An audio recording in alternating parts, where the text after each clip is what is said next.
To be honest, it was the first time I saw a group of Anglo-Saxons or white people, however we address what's proper, supporting us. And it was my first time realizing all white people were not against black people.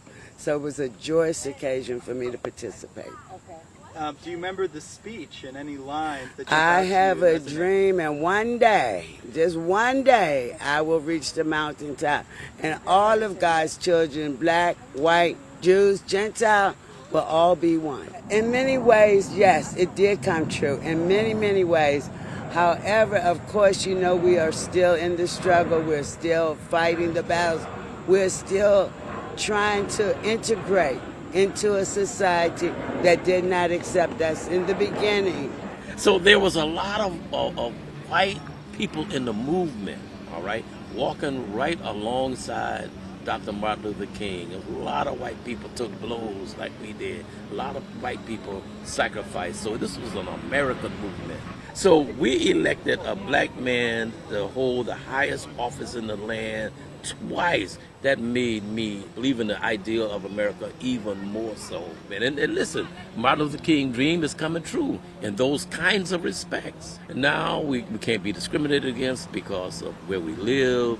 You can live anywhere you want to live now. You can go to any school that you want to go to now. Live in any neighborhood, marry anybody that you want. The most important thing of Martin Luther King's work to me is that it is a continuous effort, that we must continue to press on, that we can't take justice for granted. It is something that we must continue to work for every day. With the growth of white supremacist movements, with hate movements, it's sometimes saddening. And so the fight for justice is not necessarily about one race or another.